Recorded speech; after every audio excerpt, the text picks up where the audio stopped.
Bene data ndabasuhuza mu izina rya Yesu Kristo watubambuye ku musaraba. Ya mazina ni Jeanne Francine nk'uko tubona kuri uyu munara. Bari basabye ko ngomba gutanga ubuhamya ku uyu munsi. Ubwo rero ubuhamya bwanjye ubusanzwe ni ubuhamya burebure cyane ku buryo hari igihe bumara n'amasaha n'abiri, ariko ndagerageza rwose mvuge muri gake cyane gashoboka. Ubwo rero nk'uko mubizi amazina ni Jeanne Francine, ndi umubyeyi ushima Yesu, nakiriye agakiza muri 2004 nkakirira muri Malawi. Ubwo rero nkaba nturuka muri famiye y'abakristo b'abakatolike. Ubwo intambara itera, mbese niho nakuriye kugeza mbo Yesu anyijije ampaye agakiza. Ubwo rero intambara iteye narahunze nyura mu bihugu bitandukanye, nyine nyura muri nyura Kenya, nyura Malawi. Ubwo rero muri Malawi nanyuze na Kongo, ariko ubwo nabanje Kongo ngera Kenya ngera na Malawi. Ubwo muri Malawi rero niho nakiriye Yesu, niho Yesu yanyerekeye mu bikomeye. Ubwo narongorwaga n'umugabo, ubwo mugabo donc yari afite undi mugore, ariko ni umugabo yabaga mu Bubiligi. Noneho yari umugabo w'umukire cyane, no mu Rwanda yarasanzwe yari umukire akora business ikomeye cyane. Ntago ndi bumuvuga izina kubw'umutekano we, kuko nanubu aracyariho kandi aracyakora. Noneho ubwo yabaga mu Bubiligi afite amafaranga, kuko no mu Rwanda yari umucuruzi. Bageze rero muri biriya bihugu, murabizi muri ibi bihugu nta kintu umuntu yakora w'umucuruzi wo mu rwego rwo hejuru, kuko muzi ko abazungu ari bo ubucuruzi bubari mu maboko. Noneho agezeyo abwira umudamu we ati rero dore n'ubundi twe dusanzwe turi abacuruzi. Ubwo bageze mu Bubiligi cyangwa ati ndashaka yuko uza tukajya muri Afurika tukongera tugakora umurimo wacu w'ubucuruzi.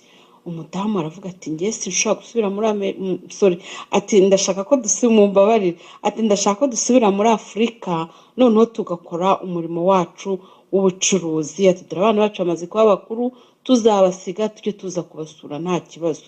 Umudamu aramwangira pe, aramubwira ati ntabwo ngiye nshobora gusubira muri Afurika, muri biriya byondo, muri iriya mikungugu, muri iriya myanda. Ati ntabwo nasubirayo.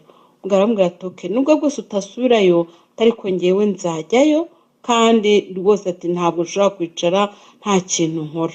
Umudamu aramubwira ati waretse ukaguma hano ko dufite amafaranga menshi, ati tukazayarya, hanyuma rero ko azashira natwe dukuze tutwipfiriye. Ubwo murumva nyine amafaranga bari bafite uko angana. Umugabo aramubwira ati ntibishoboka, ati ngewe ngomba rwose n'ubundi gusubirayo nkakora.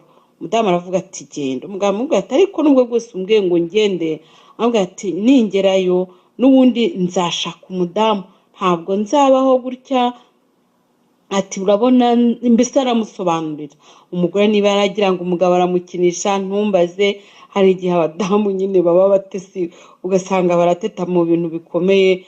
Arambwira ati reka genda, njye ntabwo njyana nawe. Ubwo umugabo araza muri Malawi, aza gutangira business. Ninkubwira ngo uwo mugabo yari afite amafaranga, bene data yari afite amafaranga yandi nanjye yari yarandenze mu by'ukuri. Noneho ubwo aramubwira ati ubwo umugabo araza atangira business, aratangira aracuruza rwose, ashinga ishopu rikomeye pe. Yakora sinzi niba hari abantu bazi muri Malawi haba hari amashopu manini cyane agenda aranguza. Ubwo rero nawe iyo shopu ye yararanguzaga. Noneho ubwo ageze aho ngaravuga ati ibyo byose ngomba gushaka umudamu umfasha gucuruza, umfasha kujera uyu mutungo. Ati kuko bibaye byinshi. Ubwo abwira bene b'abakungu bo muri Malawi nyine babakire, barabwira ati rwose mwe mumenyereye hano, muhamaze igihe kirekire, ati ndashaka ko mukamfasha gushaka umudamu. ubwo nyine bagerageza kumushakira, ariko nyine ntibyakunda. Ubwo reka mvuge ko tombora ninjye yaguyeho kuko abamushakaga bari benshi ku buryo n'abagore b'abagabo bamushakaga aho ubushuti kubera ukuntu nyine yari akize. Ubwo rero turahura, njye nanjye reka mvuge ngo nari umufiyemeri, nari mfite umwana ariko ntabwo nari mfite umugabo nyine. Noneho umugabo turahura tugira ubushuti, ubwo nyine mba umukopine we, ubwo nyine muri gihe basigaye bavuga aba girlfriend, numva ariryo zina risigaye ririho cyane. Ubwo tuba inshuti rwose, tuba inshuti birakomera. Ubwo twabaye inshuti igihe gisa nkaho ari kirekire gatoya, kuko we mu mutima yari afite ko ashaka kungira umudamu, ariko njye sinari mbizi. Noneho muri uko gushaka umudamu yashakaga kwitonda, kuko yari afite ubwoba avuga ati none ntazapfa gushaka umuntu uwo ari we wese, wenda akaza ari nka mujura, uzi ko hari abadamu bagenda bafite imitima ibiri. Nawe ntabwo yari atuje, avuga ati umuntu ashaka kuzaza ashaka kunyiba, akanyibira umutungo, ntaza ari umwana mwiza. Kandi uwo mugabo we mu by'ukuri yashakaga umudamu uri wone tuzamufasha. Ubwo sepurusura ko twakundanye igihe gisa nkaho ari kirekireho gatoya. Ubwo yaza kundeba rwose aranshima. Muri icyo gihe twabanye, abona nta bujura mfite, abona nta buryarya afite, abona mbese ndi Francine nyine. Noneho ubwo adesida nyine kundongora anshyira mu rugo, ariko ntabwo twigeze dukora amaseremoni wenda ngo tujye mu rukiko oya, twabanye gutyo. Ariko nyine bitabujije ko nari umudamu we. Ubwo anshyira mu rugo, mba mu rugo igihe gitoya, nako nahise njya no gukora, ndatangira nyine njya ku kazi kuko nicyo cya mbere yanshakiraga. Ubwo ndakora, ariko bene data nimureke mbabwire, uwo mugabo yari afite amafaranga, uwo mugabo yari akize. Ninkubwira ngo yari afite amafaranga wumve ngo yari afite amafaranga. Nakoraga nyine muri kesi, urumva njye nabaga mfite abakozi benshi cyane, njye nakoraga kuri kesi, ariko naheraga mu gitondo mbara amafaranga, bindi bikananira, ibindi tugapanga mu makarito, mbese it was too much, njye byari byarandenze. Noneho umugabo ubwo turakora turacuruza rwose, noneho aza gushaka ko arambwira ati mva ro Francine, ndashaka ko iyi business ya hano tuyifunga, ndashaka ko tujya muri Kenya. Ubwo hari ahantu yari yabonye business nshyashya nyine, arambwira ati ndashaka kujya gukora business nshyashya ati muri Kenya. Ndabwira ko nta kibazo, niba wumva ariho uzabona tuzunguka cyane nta kibazo. Arambwira ati rwose ubwo narabitekerejeho kandi nabidesizeho ko ariko bigomba kuzagenda. Ndabwira nti nta kibazo. Ubwo dufata umwanya bitekerezaho ku buryo ibintu byo amaze gufata umwanzuro neza, ubwo tudesida kwimuka. Arambwira ati rero mbere yuko twimuka, mbere yuko njya kureba tere y'aho tuzaba nuko bimeze, ambwira ko ashaka kubanza kujya mu Bubiligi. Ubwo murabyumva nyine, igihe cyarageraga akajya gusura urugo rukuru mu Bubiligi. Ubwo urugo rukuru rwari mu Bubiligi, urugo ruto rwari njyewe nyine, njye wari uri ku kigega nyine cy'amafaranga.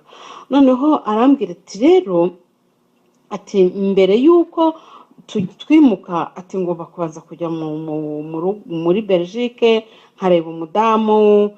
Urabyumva nyine, ati hari n'abantu bakoranaga inshuti ze, ngo nabwo hari ibyo bagombaga kuvugana bijyanye n'amabizinesi. Ndavuga nuke ntarambwa ati ubwo nzabanza ngende njye mu Bubiligi, nimva mu Bubiligi nzaca muri Kenya, ubwo ndebe ibya bizinesi. Ubwo urumva ibintu byo kwimuka ntabwo ari ibintu byoroshye, gushaka amazu, urumva yagombaga no gushaka amashuri y'abana. Urumva nawe afite utwana tubiri dutoya, akana kanjye k'agahungu na kandi mwibuke na wa mukobwa mwibuke nigeze kubabwira mu buhamya wa grande sœur. Ubwo buri teka nyirumva twabaga turi kumwe, nako kari kakiri gatoya, kuko byari mu 2003 gutyo. Noneho arambwira ati rero ngomba kunyura muri Kenya, ati nimva mu Bubiligi ati ubwo nibwo nzanyura muri Kenya ati ndebe uko bimeze ati hanyuma ubwo nzava muri Kenya ati nza kukureba hanyuma ndeside okay niba ngomba kukujyana cyangwa se niba hari ukundi bizagenda simbizi ndabwira nuko nsapfu nta kibazo ubwo umugabo afata urugendo ajya mu Bubiligi akora ibyo yagombaga gukora avugana nabo yagombaga kuvugana ubwo arangije avuye mu Bubiligi anyura muri Kenya akora ibyo yagombaga gukora ariko nimureke mbabwire bene data nimureke mbabwire inshuti z'umusaraba nimureke mbabwire bantu twamenye Imana dufite Imana nyamana dufite Imana ikomeye dufite Imana nimureke mbabwire nimureke dukomeze icyo twakiriye hatagira udutwara ikamba ryacu ubwo umugabo araza nyine arakora ibyo yagombaga gukora ariko we umugabo wanjye yarafite ibanga ntarinde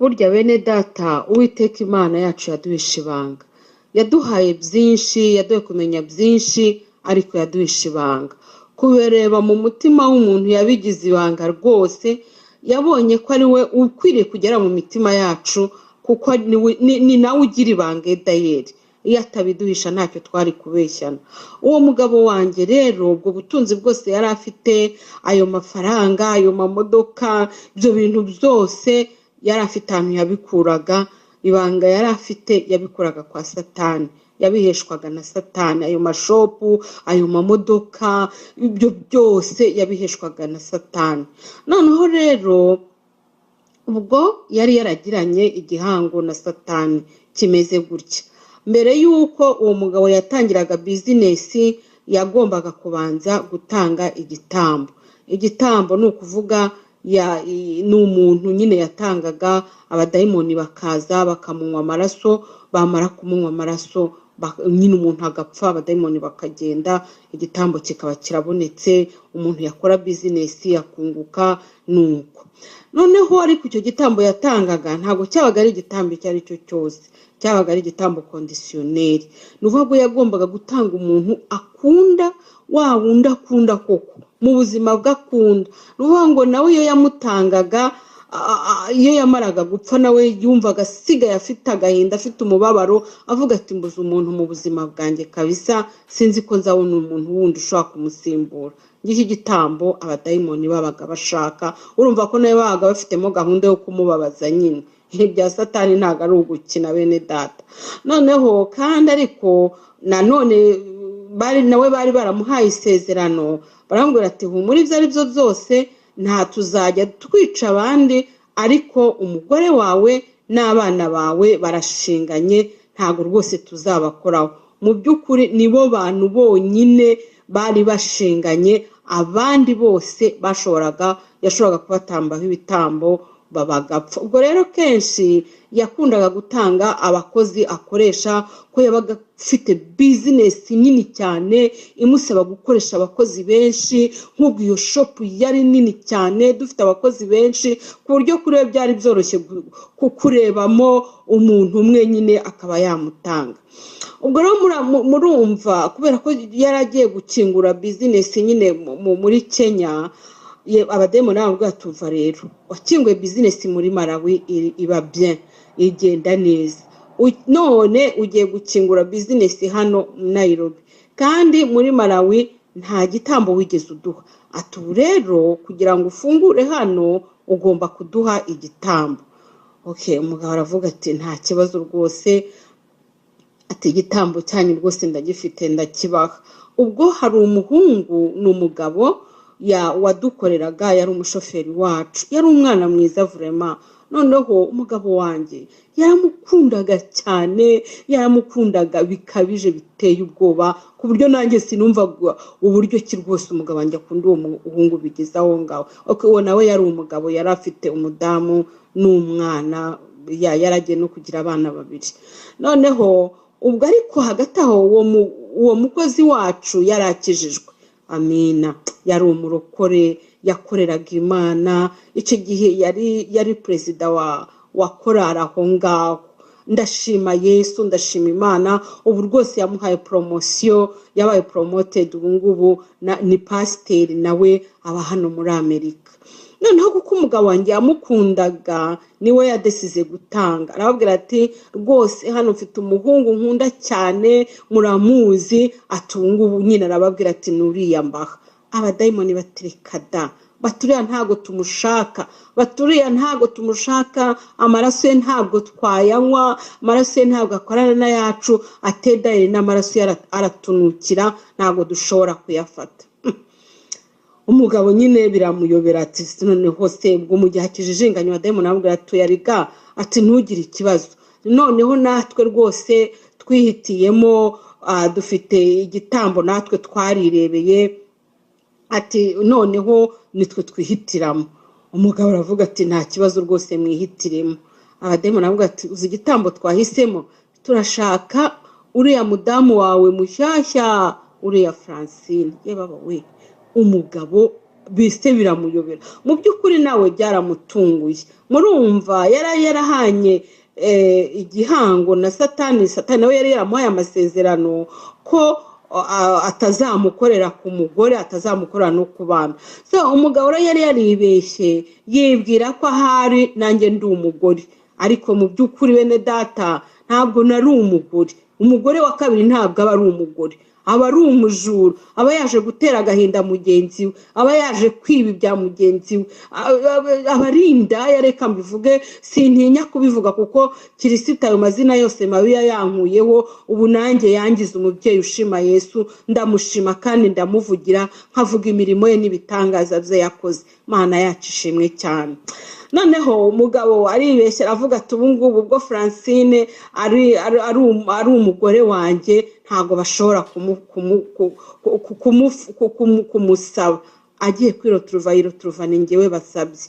Bene data, kubera ukuntu umugabo yankundaga, kubera ukuntu twakoraga, mu by'ukuri twari tubanye neza, nta kibazo cyari gihari. Mbese yarankundaga, numva nguwe neza, numva mbese numva ubuzima nanjye burimo bugenda. Ubwo ntago nababwiye mu buhamya bwanjye uburyo ki nari naragerageje kujya i Burayi igihe kinini, bakuru banjye baza kumfata. Ubwo nabwo ni ubuhamya bunini cyane, nabusimbutse nababwiye ko rwose ndi bugerageze nkakora resume gake gashoboka. Ubwo ngubwo rero nabwo ni ubuhamya ukuntu nashatse kujya i Burayi igihe kinini bikanga. Ubwo noneho ndavuga ntingize Imana rwose, none nashatse kujya i Burayi biranga, none niboneye umugabo n'undi ni umunyaburayi afite nationalite y'Ububirigi, nta kibazo. Mbese murumva numvaga mu by'ukuri nashubijwe. Umugabo nawe ankunda rwose, ankunda ku buryo abantu bose batangazwaga n'ukuntu uwo mugabo ankunda. Mugabo rero abadayimoni bati turashaka uriya mudamu. Uwo mugabo biramuyobera, arababwira ati ntacyo rero, ati umudamu rwose mugende mu amaraso. Urumva nyine ubwo yarantanze nagombaga gupfa. Arababwira ati ariko mumbabarire rwose, nubwo aribwo bwose ari bupfe, ati mumbabarire mugende mu amaraso yanyu, atariko umurambo umubiri we muwumpe mushyingure, nishyingurira umudamu mu cyoro ndamukunda, ati muhe icyubahiro cye cyanyuma. Abadayimoni bati ntacyo rwose, ugende, icyo dushaka ni amaraso ni ayacu, ati inyama ni izawe turazigusigira. Haleluya. Ariko bene data, ndashima Yesu ko amaraso ye n'ubundi nicyo gitambo kizima. Amaraso ye hamenetse amaraso Yesu, ntandi maraso yagombaga kumeneka. Imana yacu ishimwe. Ubwo umugabo nyine amaze kubwira abadayimoni nyine ko bagomba kunyica, ubundi abadayimoni nabo baravuze bati byaradutangaje. Ubundi iyo ababwiye ati mugende, iyo amaze kubaha uruhushya ati mugende mu mwica, ubwo nyine baraza bagahita bakwica. Nibyo nyine. Noneho ubwo umugabo icyo gihe hari nijoro rwose ananga. Noneho ubwo yumvaga ko mu gitondo bari bumutelefone aho narindi nyine muri Malawi. Urumva ndi muri Malawi, we yari ari muri Kenya. ubwo yumvaga ko mu gitondo bari mu telefone bamubwira bati ngwino utabare umudamu wawe yapfuye. Ariko ndashima Imana bene data kuko ubwo yari yiteguye ko bari mu telefone bamubwira ko napfuye, ahubwo mu gitondo uwo munsi ukurikiye ni njye ubwanjye yatunguwe no kumva ari njye ubwanjye umutelefone mubwira amakuru. Mana yacu ishimwe. Ubwo rero akimara kuntanga kuko yumvaga ko birangiye, yahise abyuka mu gitondo ngo aragenda ngo agura serikeye nziza, ubwiza bwayo ntumbaze niba yari zahabu niba ari ntumbaze, ngo aragenda agura indabo nziza, ni ukuvuga ko ategura ikiriyo uko biri bugende nyine mu kunshingura. Nuko abadayimoni nyine ubwo nyine baraza. Yemwe bene data nagize intambara zikomeye, abadayimoni nyine baje kunyica, sinarinzi ibyo ari byo, baraza nyine barantera, ubwo nyine bo baje kwica. Noneho mu gihe ndyamye sinziriye, Imana yacu ishimwe bene data mureke mbabwire, hari igihe abantu bavuga ngo umuntu ngo yaryamye ari muzima, ngo hanyuma ngo mu gitondo abantu baje kureba basanga yapfuye, ugasanga abantu ravuze ngo yishwe n'umutima, kandi umuntu mu buzima bwe ntigeze arwara n'umutima. Umuntu yaryamye adataka n'igicurane, ariko mu gitondo ngo yishwe n'umutima bwahe. Abantu benshi bapfa gutyo by'amayoberane bishwe n'abadayimoni, ariko nta muntu ushobora kumenya nyine uko biba byagenze, kuko nanjye niko byari bigiye kungendekera. Abadayimoni baje nijoro nyine baje kunyica, nibyo koko baraza barinjira mu mubiri banywa amaraso. Ubwo mu gihe batangiye nyine kunywa amaraso, Kristo abankozeho mba ndakanguka nsanga nyine ubwo byahindutse, nsanga ndenda gupfa. Ubwo ntago nabikubwira ngo byumve, nge byari biriho ninge binanira kubisobanura mu by'ukuri uburyo ki byari bimeze. Ariko noneho ndakanguka kuko Kristo yari ampagazeho, ntabwo byari kwemera kuko yari afite umugambi mu gihe gisa n'iki. Noneho yagira ngo nzamuvugireyo gahora ku ngoma. Noneho ndakanguka, nkangutse numva byakomeye, numva mu mutwe nta kigenda, numva mfite ubwoba bwinshi cyane, numva mu cyumba bimeze nabi. Noneho ndavuga noneho kubera ubwoba bwinshi nari mfite ntago namenye ibyo ari byo. Ubwo ndagenda mfata abana, ndavuga reka kubera ko muri kino cyumba kinteye ubwoba kandi nkaba numva mu mubiri wanjye ubwo byari byahindutse nazi uko byagenze, ndavuga reka mfate abana noneho mbajyane mu cyumba cyanjye njyewe njye kuryama aho abana bari baryamye. Ubwo ndabafata nyine ndabajyana mu cyumba njyewe njya kuryama aho bari baryamye. Ubwo hari umukobwa wari wansuye, nawe yari umurokore, ariko yari yarabivuyemo, yari yaraguye, yarisubiriye mu gusambana, yarisubiriye kuraguza, yarisubiriye kujya gushaka bene twa duti bashyira mu mavuta ngo abantu babakunde, n'ibyo yiberagamo.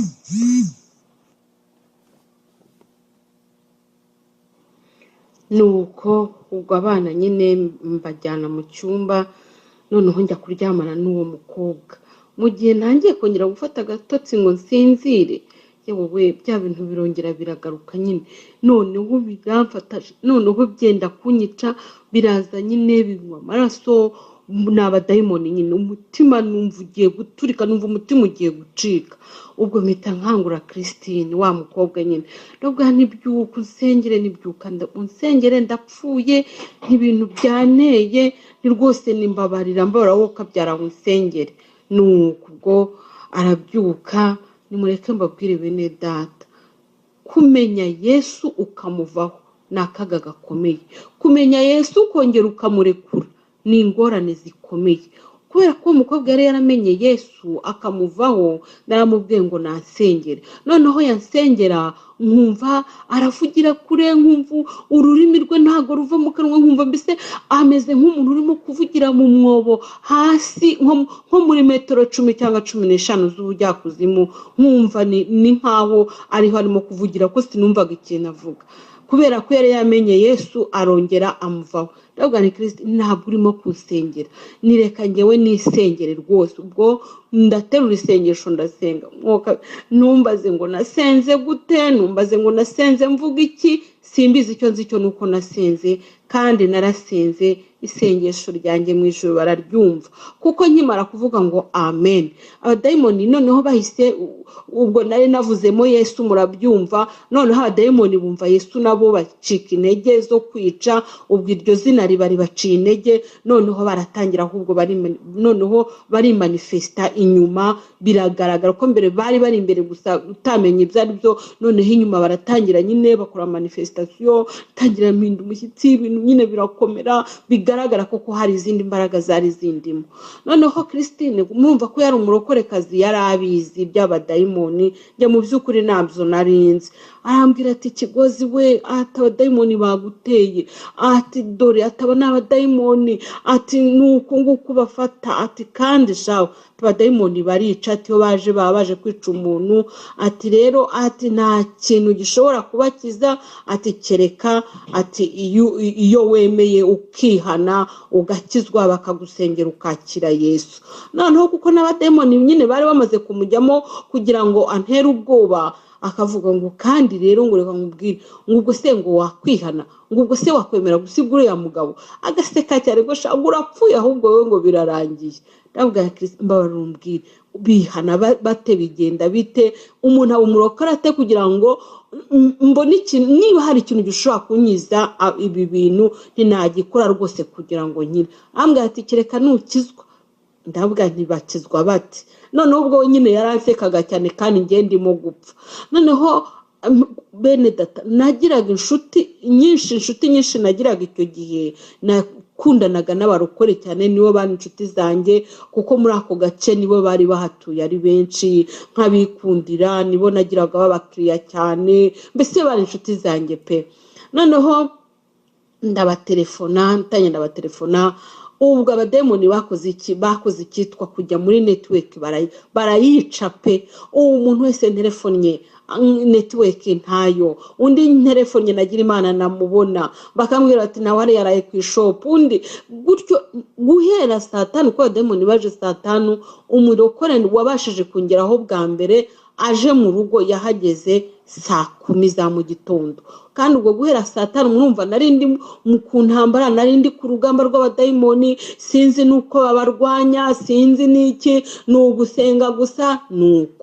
Ubwo umurokore abarokore baraza, arambwira ati se ngewe byagenze gute, ubwo ndabasobanurira, ye barambwira ati wowe gacuke, bati watewe rero, bati rero ikintu gikiza ibyo bintu nuko wemera ukaba umurokore. Barambwira ati se uremera kuba umurokore? Ndavuga bene data, kubera ukuntu nari imeze, kubera ukuntu ibyo bintu byambabazaga, kubera naravuze nti rwose niba ndamutse mbaye umurokore ibintu byakira ni mwebwe gusa mumbwire. Ariko kubera ko bari banzi, baratekerezaga kuko uyu mudamu tutigeze tora no mwitoro, udasobanukiwe n'iby'Imana, ni gute yasobanukirwa n'iby'Imana akareka biriya bintu arimo. Bumvaga kubera ubukire nari mfite, bumvaga ntashobora gukizwa ngo mbireke. Kandi mu by'ukuri bene data, nubwo bukire na nubwo bwari ubwanjye, nababwiye ko bwari bufite nyirabwo. Noneho ubwo barambwira, ndavuga nti ngewe niba gukizwa bishobora gukiza ibi bintu, mumbwira uko bakizwa, ngewe ndakizwa. Nuko barambwira, ubwo batelefona pasiteri, bambwira ati madamu runaka yagize ikibazo none arashaka gukizwa. Pasiteri ati Francine ashaka gukizwa, nawe biramutangaza. Ati ubwo ngubwo muze kumuzana noneho tuvugane. Mu gitondo baburakeye ndagenda mvugana na pasiteri, ndamubwira byose. Ambwira ati se ati witeguye kwakira Yesu koko? Ni pasiteri, niba Yesu ashobora kunyiza ibi bintu, akaba ashobora uku kuntu umeze, ni ngewe rwose Yesu ndamwemera kugira ngo ankize. Bene data naravuze uko navugaga nti niba barambwira bati rero nta kindi kibikiza, wizere Yesu, wizere imbaraga ziri wizere imbaraga za Yesu, wizere amaraso ya Yesu, ibyo bintu bizagukiza. Akibimbwira byahise biza mu mutima wanjye, mbese biromatana nk'uko ifu, iyo ufashe ifu ukavanga n'amazi ugakora ubugari, udashobora kongera kuvangura ngo ufate ifu ku ruhande ngo wongere ufate amazi uyashyire ku ruhande, iyo bibaye ubugari babyaba ubugari nyine. Niko nanjye nahise nomatana na Yesu kugeza na n'uyu munsi mu mutima wanjye hahita hazamo kwizera Yesu. Ndavuga nti uwo muntu uzankiza ngomba kumwizera gusa, n'ayo maraso ye ndayizera, n'izo mbaraga ndazizera, nikora ko ibyo bishobora kunkiza. Bene data, tujye twizera, hari imbaraga z'igitangaza muri Yesu, hari imbaraga z'igitangaza mu maraso ya Yesu. Hari iyo tuvuga ya maraso ya Yesu, umuremyi naririmbye ngo ariya maraso ya Yesu arantangaza, ariya maraso ya Yesu arantangaza, ariya maraso ya Yesu arantangaza, ariya maraso ya Yesu arantangaza. Nanjye ariya maraso ya Yesu yarantangaje, arantangaza, na n'ubu aracyantangaza, na n'ubu iyo nyatekerejeho mfata umwanya nkayatekerezaho nkumva arantangaje, nkumva birandenze kubera ukuntu nayabonye. Nafise kuyizera no kuyahamagara, urayihamagara agakora imirimo ako kanya. Ngo ndabyizera gutyo, maze kwizera ko arankiza. Ubwo nakomeje kugira intambara nyinshi, ubwo murumva nyine umugabo yarakiri Nairobi. Noneho ubwo abadayimoni akabohereza, kubera ko nahise njya mu mbaraga zo gusenga. Ubwo abarokore bahise bamfata nyine, banyikiza urukundo, baransengera, banyigisha uko basenga. Ubwo nyine baransengera, banyigisha kwiyiriza ubusa. Ubwo natangiye nyine, ubwo abandi batangira bakizwa mu butesi, rekada njye natangiye nyine niyiriza, mfata iminsi 3, mfata iminsi 4 nkiyiriza ubusa nyine, kuba bari bambwiye ko gusenga umuntu yiriza ubusa ari byo byirukana abadayimoni. Bene data, barokore baramfasha, Imana ibaha umugisha. Barokore bene data ndabakunda, nkunda barokore, nkunda umuntu w'Imana. Njye ukambwira ngo umuntu w'Imana ushobora no kunyijyanira rwose. Nuko abarokore banyereka urukundo, banyigisha gusenga. Ubwo nayo nyine nkajya nsenga.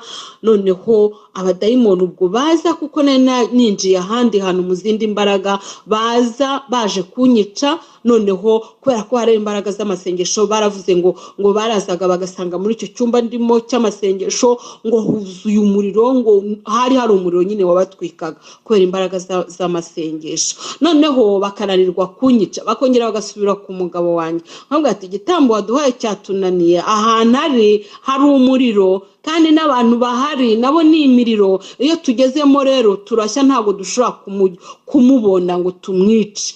Nuko ubwo umugabo akavuga ati nimwongere mugende mugerageze. Ubwo biguma gutyo. Noneho abadayimoni avuga ati no, rero noneho wowe uzaze umushukashuke, umubwire, nuramuka ukamukura hariya ahantu ari, ukamukura muri ziriya mbaraga arimo, ukamukura muri kiriya cyumba, ukamutandukanya na bariya bantu bamuhinduye umuriro, nabo ni imiriro. Ati dushobora noneho kumwica, amaraso yacu tukayabona. Umugabo ati ati nta kibazo, ati noneho ngewe nziyizira. Ubwo umugabo, ubwo hari hashize nk'ibyumweru 3, hagati y'ibyumweru 3 n'ukwezi, byarananiranye, abohereza ari Nairobi, abadayimoni bakanirwa bakongera bagasubirayo gutyo. Noneho umugabo aza ariyizira. Mureke mbabwire ubwo icyari kimuzanye, yaraje ngo kunkura mu barokore. Noneho donc kunkura mu barokore ni ukuvuga iki? Kunkura muri izo mbaraga ni ukuvuga iki? Yari kugerageza akankuramo kwizera, akanyumvisha yuko amasengesho ntacyo azamarira, abo barokore bambeshya ntashobora kuzakira, kubera ko abadayimoni bari bafite strategy. Barazaga bakamzimbisha umubiri wose, nkabyimba gatana, ahantu hose nkabyimba, amaguru akabyimba, bikazamuka mu ntege, mu matako, indi kabyimba. Mbese it was too much. Bari bafite iterabwoba riteye ubwoba nyine. Bene data, nimureke mbabwire, uyu mubiri ntacyo uvuze uzabora kweri. Uyu mubiri uzabora, Satana ugaragaza gato uko abishaka nuko abyumva, ariko ubugingo buri mu maboko y'umwami Yesu. Ubugingo nibwo Kristo ashaka, ubugingo nibwo Kristo yitayeho, ubugingo nibwo buzamusubiraho. Uyu mubiri nyine uzasubira mu gitakubore. Muzi ko twambaye kubora nyine, nuko bimeze. Nuko abadayimoni bakaza bakamzimbisha, biki byose. ubwo rero niyo strategy bakoreshaga. Babwira umugabo ati nuramuka umukuye hariya hantu ukamuduhereza atari muri ziriya mbaraga, ati bwo tuzamwica. Umugabo ubwo aravuga ati nzaza mubahe rwose. Umugabo ubwo arazamuka atega indege araza, ariko hagati aho ajya kuza niyumvisemo ko ngomba gusenga. Mfata iminsi 3 ndasenga, ntago nari nzi icyo nsengera, gusa niyumvisemo muri njyewe ko ngomba gusenga. Naho n'umwuka wanteguraga, Imana agira ngo inyambike imbaraga, kuko nari ngeno no gufesinga urugamba rukomeye, urugamba ntigeze ndwana. Noneho byari yaraje birakomera, bibi bintu birenze, noneho no gupfa narapfaga ngo umugabo amaze kuhagera. Noneho umugabo araza nyine, ubwo mfata igihe ndagenda ndasenga, mfata iminsi 3 ntazi impamvu. Mwene data, ni wiyumvamo gusenga, ukiyumvamo ko ushaka gusenga, ukumva muri wowe urashaka gusenga, upfuka musenge, kuko hari ikintu umwuka bashaka gukora. Hari igihe cyane cyane iyo uri mu ntambara, hari igihe abashaka gukora izo ntambara, hari igihe abashaka kugucira inzira, hari igihe abashaka kukwereka strategy y'urugamba. Ni wiyumvamo gusenga, ujye ufata igihe usenge, kuko ayo masengesho aba afite impamvu. Nafashe amasengesho y'iminsi 3, ariko mu rugamba rwose narwanye ibyo bihe byo kurwana ubwo burwayi bw'abadayimoni, kurwana n'abadayimoni, nabimaranye hafi amezi, nabimazemo hafi amezi 3. Ni ukuvuga ko imbaraga nambitswe mu minsi 3 nari zirwanishije amezi 3. Imana yacu ishimwe. Nuko ubwo nyine ndagenda ndasenga. Ubwo narangije gusenga, nangije uwo munsi ngeze mu rugo ntaye nanywa n'amazi, numva arantelefone arambwira ati Kigozi rero sorry mumbabarire, ubwo ni izina ry'irisirino yakundaga kunyita, niryo bakundaga kunyita. Hari igihe nyine ubwo bincika nkarivuga ko niryo yakundaga cyane. None arambwira ati rero ati ubu ngubu naje, ati hanyuma rero ati ndagushaka. Nabwo nti waje uranshaka? Ati okay. Noneho rero nanjye ndimo gusenga, ni kandi ntabwo nshobora kureka gusenga, nubwo ngubwo urihangana uretse gatoya. Noneho arambwira ati niki gituma umbwira ko utari buzi? Ati ugomba kuza, ati kuko ndagukeneye, ati kandi ndagushaka. Nende ndavuga nti rero ntabwo nshaka kuva mu masengesho, ubwo c'était samedi. Okay, c'était samedi. Noneho ndamubwira nti noneho ejo dufite amateraniro, nubwo urantegereza ejo nzabanze nterane, nubwo nimara guterana nubwo nzaza tubonane. Ngaravuga ati okay nta kibazo, sinkubuza gusenga, ati ngaho ugenda usenge, atariko ati ubwo ngubwo, ati ugenda usenge, ati ariko ejo ndagushaka. Nuke nta kibazo. Nuko ubwo ngubwo mu gitondo nyine ndagenda,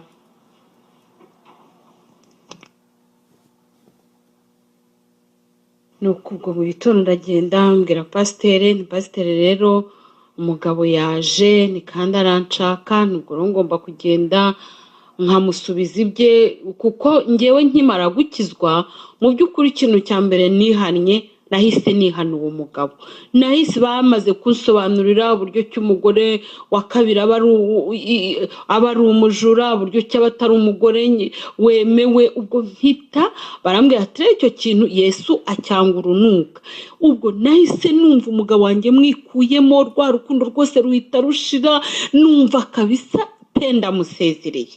Ubwo rero pasiteri ubwo ngenda ndavuga pasiteri rero umugabo yaje, ni kandi aranshaka, nubwo ngubwo ngomba kugenda tukabonana, nkamusubiza ibintu bye mfite, hanyuma tugatandukana nkikomereza ubuzima bwanjye.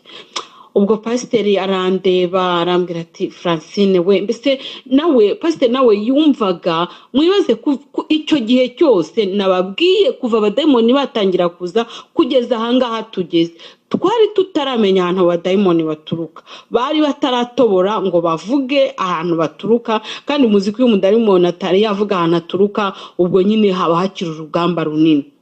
ariko pasiteri wanjye Imana imuha umugisha we yari afite impano yo kwerekwa ibintu nk'ibyo, we yari yarabibonye, yabonaga ngo abadayimoni baturuka ku mugabo wanjye, ariko kubera ubwenge bw'abapasiteri nyine akavuga ati ndamutse mvuze ibi bintu na Francine byamugusha n'abantu byabagusha, abantu ntibashobora no kubyemera, ahitamo kwicecekera avuga ati ndamutse mbimubwiye wenda yanavuga ko dushaka kumusenyera urugo, mbese yumvaga ntashobora kubyakira kubera ukuntu bari bazi ukuntu mbanye n'umugabo rwose. Noneho ngo pasiteri arambwira, ndamubwira ariko ndabanza nterana, ngo ndabanza ndaterana, ndangije guterana arampamagara, amaterana yarangiye ansezeraho, ambwira ati Francine rero, ambwira ijambo rikomeye, ambwira ati vero Francine, dore ibiganza byawe, kubaho kwawe biri mu kiganza cyawe, cyangwa se gupfa kwawe biri mu kiganza cyawe ubu ngubu, nushaka gupfa urapfa, nushaka kubaho urabaho.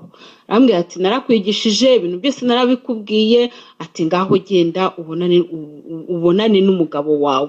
Arambwira ati ibyose narabikubwiye, ati reka nkubwire, ati nta n'umudiyakoni nkuha ngo aguherekeze, ati ugende wijyane rwose, wijyane mbese uko umwuka kuyobora aba ari kubigenza.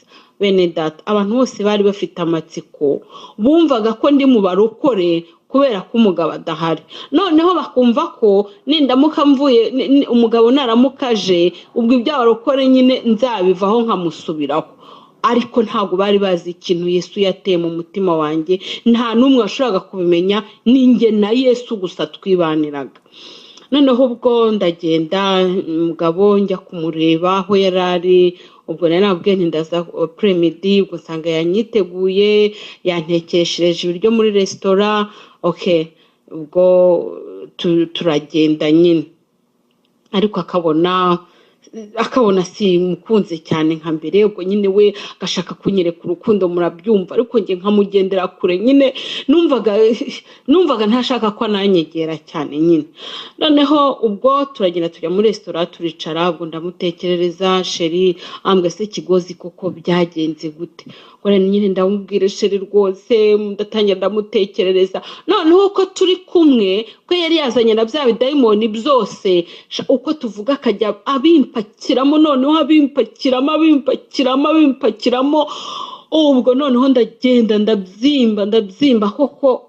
Umugabo nkamubwira ntureba dore ukuntu nabyimbye, dore none nabyimbye cyane n'iki byose nkabimwereka, avuga ati yo, ati nibyo koko. Arambwira ati vero Francine, ati kugira ngo ibi bintu bishire, ati rwose, ati urabona, ati ibintu bibyimbisha umuntu, ati ushobora kuba urwaye nk'umwijima, ushobora kuba urwaye nk'impyiko ntitubimenye, ati ubundi nizo ndwara zikunda kubyimbisha abantu gutya, ati wararwaye rwose, buri umuntu ukwitaho, buri umuntu ukuvuza, ati ubu nazanywe no kukuvuza noneho, ati niyo mpamvu rero, ati ejo nshaka kukujyana kuzajya kwa muganga, ati hanyuma rero, ati bakagusuzuma bakareba yuko hari indwara yo mu nda waba urwaye kubyimbisha gutyo. Murumva ko kumbwira ngo anjyane kwa muganga, urumva ko iyo nemera kujya kwa muganga deja nabaga mvuye mu kwizera imbaraga za Yesu, nkaba ngiye kwizera imbaraga z'abaganga, noneho abadayimoni bakanyatakira aho ngaho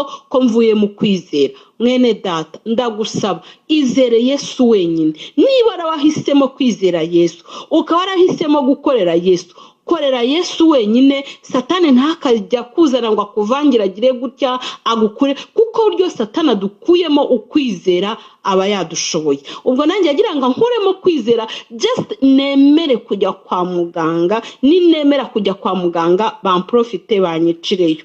Ubwo umugabo arambwira ati rwose, ubwo we nyine yari afite iryo banga, arambwira ati rwose, ati ndashaka kujyana kwa muganga. Ndavuga nti okay, njye mu mutima wanjye mu by'ukuri numvaga nizeye imbaraga za Yesu ko arizo zizangiza z'amasengesho, ariko nambwiye ngo azanjyana kwa muganga, ndatekereza nti umugabo nindamuka nanze ko njyana kwa muganga ashobora wenda kuvuga ko musuzuguye, kandi abarokore bambwiye ko ngomba kumwerera imbuto, ko mbese bambwiye ikintu cyo kwera imbuto. Njye nkumva ngo ngomba kubyemera kujya kwa muganga kugira ngo mwerere imbuto, ariko njyewe muri njyewe nzi ko kwa muganga nta kintu bamarira, ari Yesu nafashe ugomba kumvura.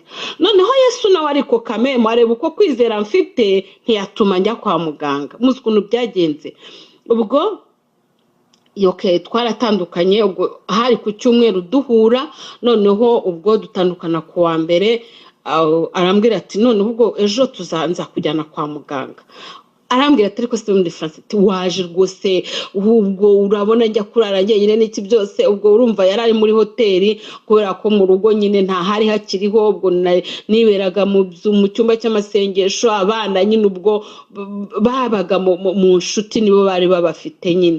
Arambwira ati dore ntago nari kujya mu rugo, nta muntu wari, atundi muri hoteli, atubwo koko waje tukajya. Ndabwira ni uretse no kujyana nawe muri hoteli, ni ubungubu uretse no kumbwira ngo tujyane, no kureba hoteli urimo yonyine ngo nyirebesha amaso sinshobora kuhareba. Umugabo aravuga ati noneho byarakomeye. Noneho arambwira ati ngaho genda, atubwo ngubwo ejo ati tuzabonana, noneho nkujyane kwa muganga. Bene data yahise yishima, yumva ko noneho ubwo ningera kwa muganga nyine abadayimoni bazaprofita, nyine azaba nkwiye mu kwizera, azabatumye nizera izindi mbaraga zitari za Yesu. Ubwo abadayimoni nyine baprofite babone breshe binjiriremo, noneho banyice. Noneho ubwo ndagenda njya kurara ku mudamu wari inshuti yanjye w'umurokore. Ubwo buri wese nyine yari afite, kubera ko umugabo yaje, abantu bose bari biteze ikintu kiri bubi. Ku ruhande rw'umugabo we yari afite ibanga nyine, yumva ko agomba kuza nyine kunyica, kuntanga. Abapagani nabo b'inshuti zacu n'ab'inshuti z'umugabo bari barababaye cyane ngo abarokore barantwaye. Ubwo bo bari bafite, bashakaga kureba uburyo ki noneho ngiye gukoza abarokore isoni, nkava mu barokore nkongera nkasubirana n'umugabo.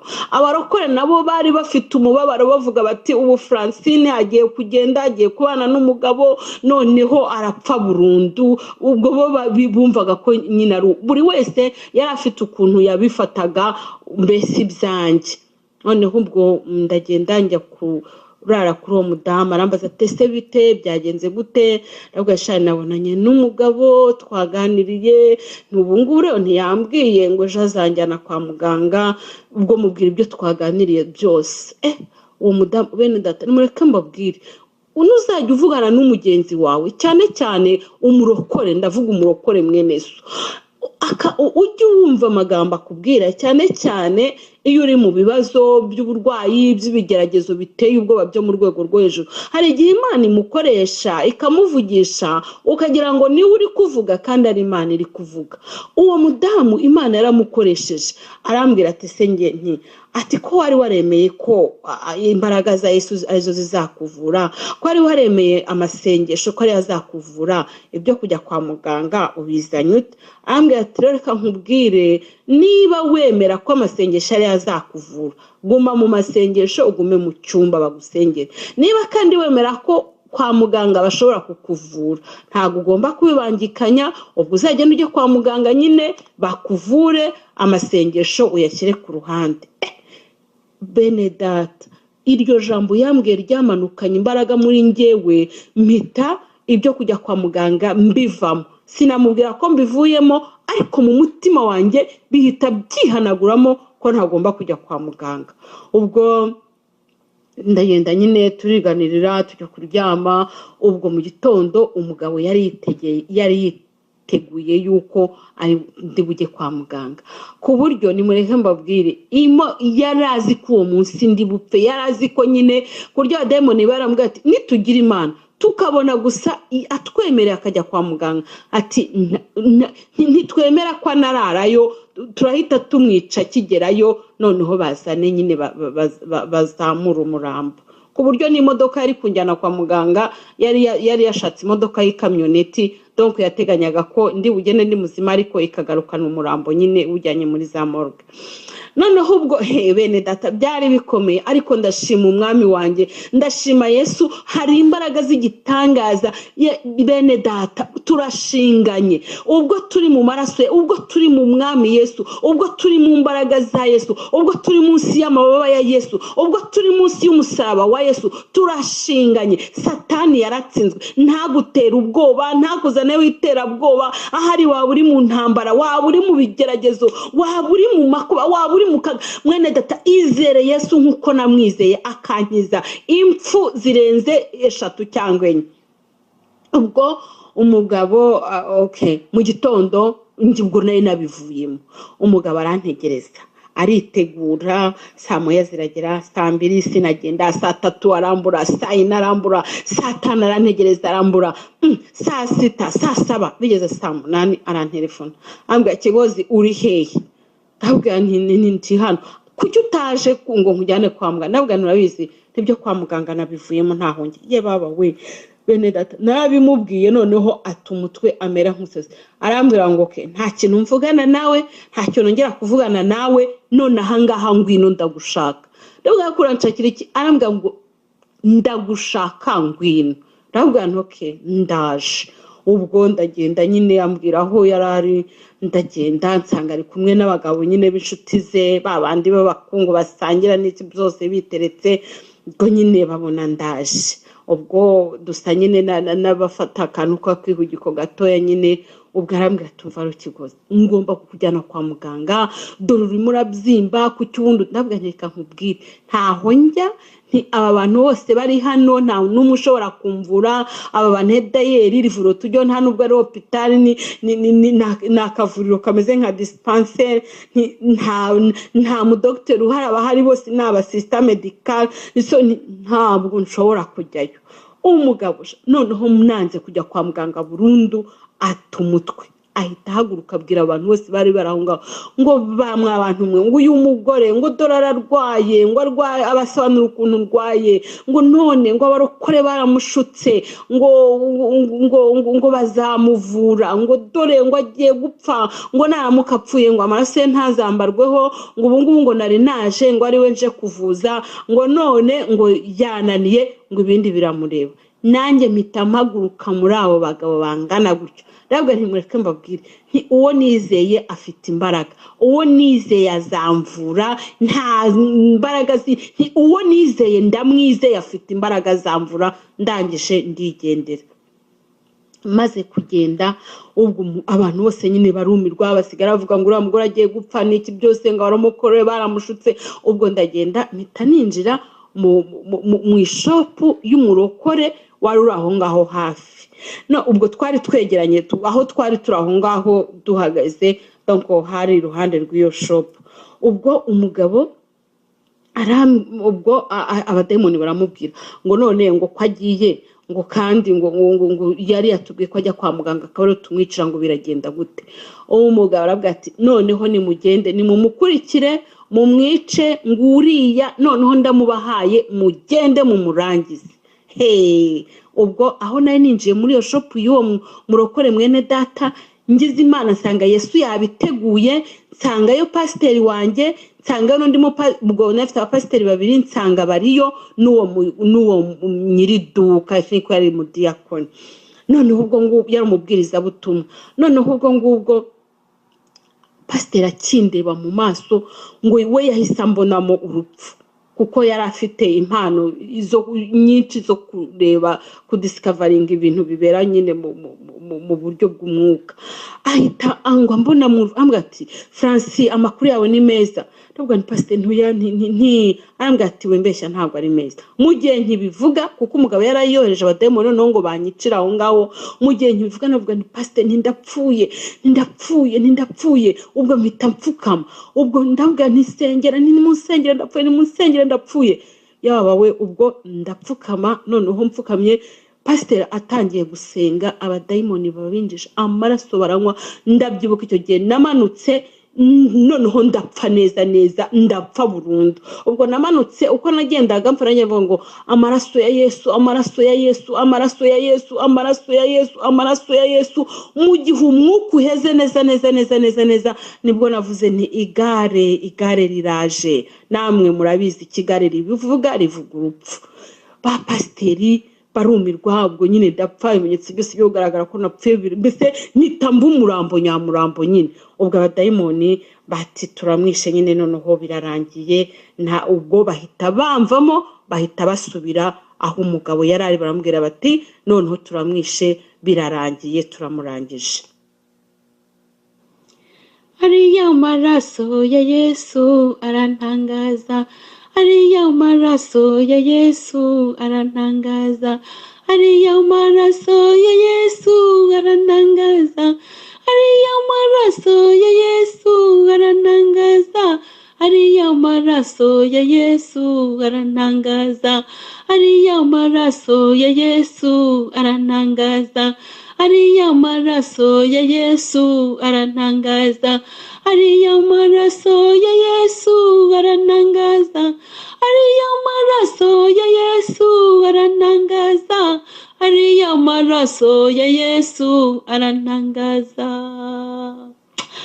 Bene data, ariya maraso ya Yesu arantangaza, ariya maraso ya Yesu aho yankuye, ibyo yankoreye, ibyo yankijije arantangaza. Ubwo ba pasiteri, ubwo noneho uko napfuye mvuga ngo amaraso ya Yesu, noneho abadayimoni bamaze kurekura, baragenda bamaze kubwira umugabo nyine ngo baranyishe, birarangiye. Ubwo uko napfuye mvuga ngo amaraso ya Yesu, donc abadayimoni bari barimo banywa yabo imicafu, amaraso nyine yabo barimo banywa, bari bayahawe. Noneho Yesu nawe ndimo mpamagara amaraso ye, nuvuga amaraso ye noneho niyo yamanutse. Bene data, ndagira mbabwire ko ubu ngubu uyu Jeanne Francine muvugana, amaraso mfite ntabwo ari ayo navukanye. Ayo navukanye abadayimoni barayanyweye, imicafu baranywa, indwara zari zirimo baranywa. Noneho Kristo anyihera amaraso ye, ubu ngubu ufite amaraso mashyashya ya Yesu. Noneho ubwo ngubwo ubwo noneho abapasiteri arambaza ati Francine, ni ibiki biri kuba? Ndavuga nti rero ndavuga nti nari ndi kumwe n'umugabo ntari hano hafi. Arambwira ati niyo mpamvu. Arambwira ati noneho ubwo nyine mbabwira ukuntu byagenze. Arambwira ati niyo mpamvu. Arambwira ati noneho wowe manuka. Arambwira ati dore urugamba rubaye rurerure, ati ibintu noneho ntibisanzwe, ati ngaho manuka use n'ugenda hagati. Ubwo bari bafite imodoka, ati noneho ntago twasohokana, noneho batwica bakaturangiza, dore bari hano hasi, kuko uwo mugabo yaravuze ngo abapasiteri banjye azabica, azabagirira nabi, ngo bamutwariye umugore. Noneho aravuga ati noneho njyewe wowe umanuke gatoya, natwe tuzanye imodoka duhite tukujyana mu cyumba tugusengere, noneho turwana intambara. Ubwo ngubwo hagati aho ngaho Imana yari yatumiye abantu, kuko yabonaga ko hari urugamba rukomeye cyane. Noneho nyura imbere y'uwo mugabo nyine nsohotse, abadayimoni barambona nyine, baramubaza ngo ko twari dusize tumwishe bigenze bite noneho ko nanone ari nguriye. Umugabo aravuga ati namubahaye, mugende mwirwarize, nta kindi, nguriya mugende mu mwice. Ubwo ngubwo abadayimoni baba baramanutse. Ubwo ndaza mpura n'abapasiteri bangiye bashyira mu modoka. Ubwo tunyura ku indi shop y'undi mudiyakoni, dusangayo n'umupasiteri. Ubwo twari tumaze kuba abakristo bari bamaze kuba itimu nini. Noneho za mbaraga z'imiriro abadayimoni bavugaga zari zimaze kuba nyinshi kabisa. Noneho ubwo tugiye kuruhuka ku shop y'umudiyakoni kugira ngo tubone uko tumanuka dukomeze tujya ku rusengero, ubwo nagombaga guhita njya mu cyumba kugira ngo bansengere. Noneho ubwo muri iyo shop aho twari turi banywaga fanta, abadayimoni noneho baraza barongera bantura hasi nanone. Ariko noneho hari hamaze kuba abapasiteri nka batatu, abadiyakoni bangaye, umukirisitu nawe hari umukristo waruje, noneho bafite imbaraga bye za zindi ari imiriro kabisa. Noneho ubwo ngubwo abadayimoni barongera baraza bantura, siko muzehe yarababwiye ngo nibaze noneho banyice nanone. Bantuye hasi, noneho imbaraga abapasiteri abadiyakoni barasenga uwo noneho iyo saha nibwo abadayimoni batoboye barivuga. Burya rero iyo umudayimoni yivuze aba yatsinzwe n'urumaroma, biba urugamba ruba rwamunaniye, mu by'ukuri aba yaneshejwe. Noneho ubwo nibwo bavuze barivuga, noneho abapasiteri baravugisha muraturuka he, baravuga bati turaturuka, bavuga ko ari umugabo ubohereje wanjye, bavuga ukuntu byagenze, ukuntu ubwo niho bahise nyine bamena amabanga yose, bavuga ukuntu amafaranga ubwo butunzi afite abuhabwa na Satani n'abadayimoni, bavuga ukuntu bahanye ibyo bihango, ko azajya baha igitambo cy'amaraso, ko agiye gutangira bizinesi, bavuga ibintu byinshi. Ibyo byose nyine nimeraga mbabwira nyine, ubwo nibwo babivugiye aho ngaho bati none rero ubu ngubu tuje kumwica, ni igitambo twaramuguze. Bavuga ngo andi madolari bahaye uwo mugabo ngo amadolari 45,000 ngo yabiguze ikamyo, ngo songo ubu nyine ngo n'igitambo cyacu, ibintu byinshi cyane nyine.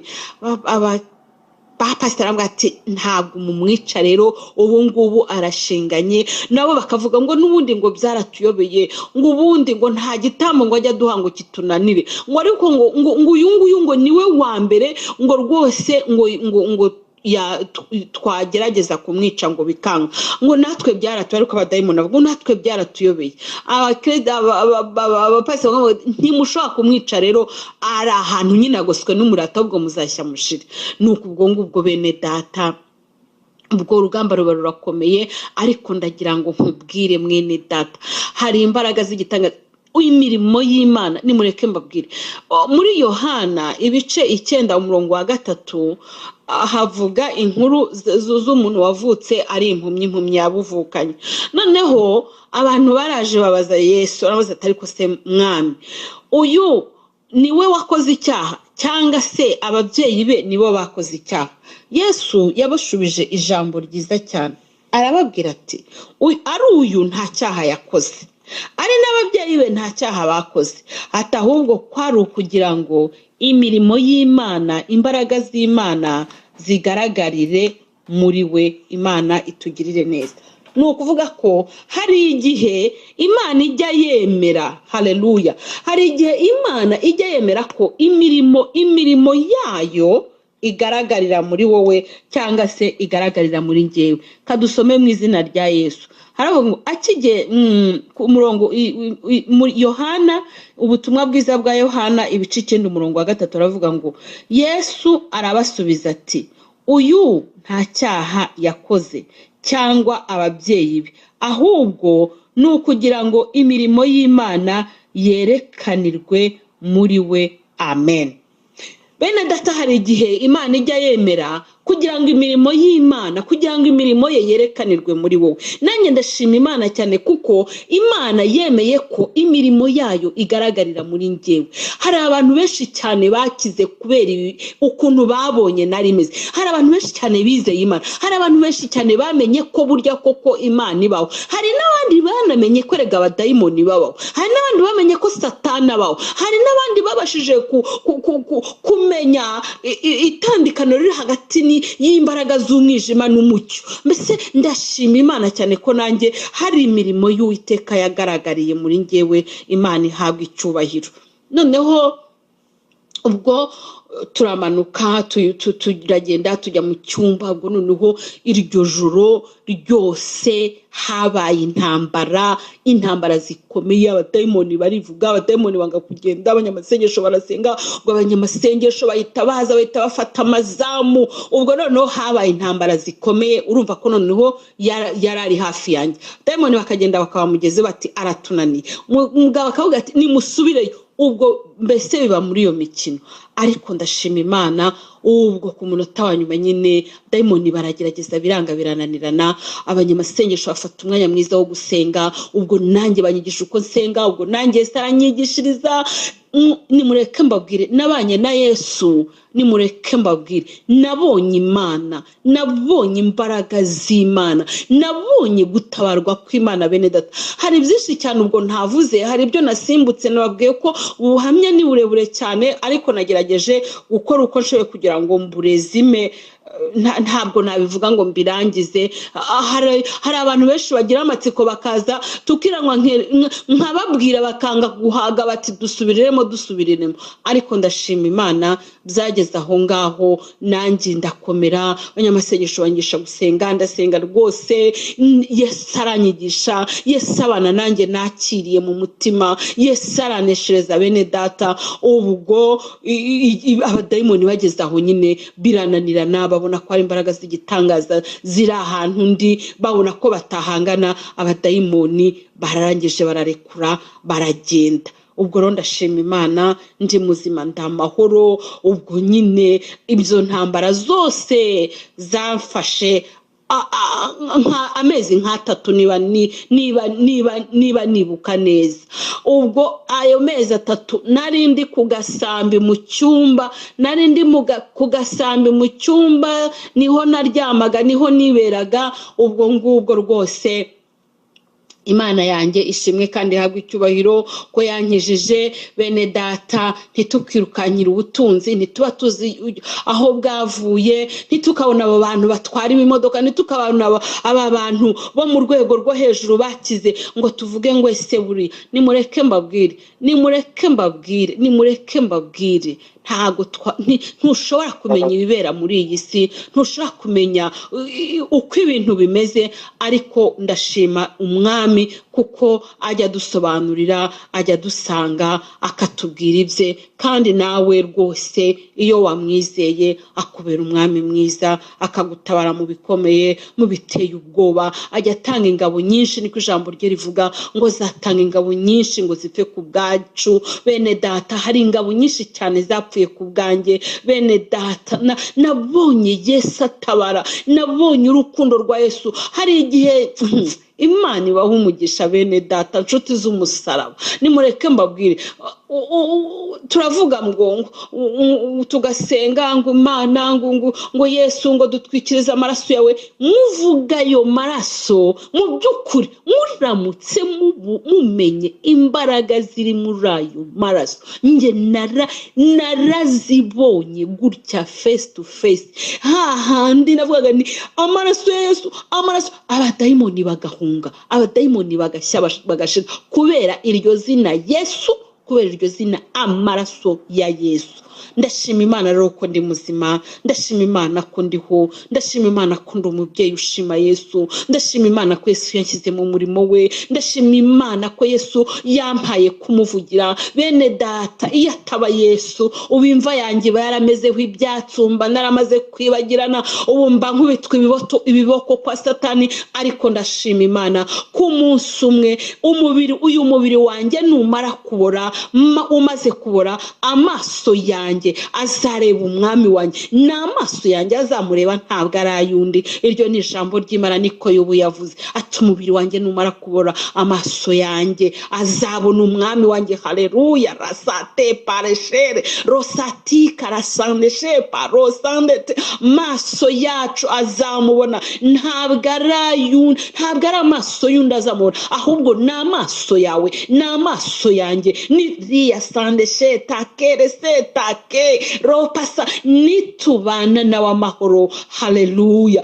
Tukomatana nawe, amaso yacu azamubona uyu mubiri wacu numara kubora. Bene data, nshuti z'umusaraba, nakwifuriza kuguma mu Mwami Yesu, nakwifuriza kubana na Yesu akaramata, kuko niwe wenyine ufite imbaraga zihagije, niwe wenyine ufite imbaraga muri iyi si, niwe wenyine ufite imbaraga no mu ijuru, imbaraga zirya izindi, imbaraga zirwanya abadayimoni, imbaraga zisenya Satani, imbaraga zanesheje. Mana yacu ishimwe kandi habwa icyubahiro. Nagira ngo rwose mbaganirire, mbakumbuze, mbabwire imbaraga z'Umwami Yesu. Urushaho gushikama, urushaho kubana nawe, urushaho kumwizera, urushaho kugendana nawe. Mu kazi umuhamagare, mu bibazo umuhamagare, mu rugo umuhamagare. Mutware wawe nagenda umutwikiriza amaraso ya Yesu. Mwana abana niba soko batwikiriza amaraso ya Yesu nujya kuri muvyeyi cyangwa se nawe mupapa nukuri ndagira ngo nkubwire imbaraga ziri mu maraso ya Yesu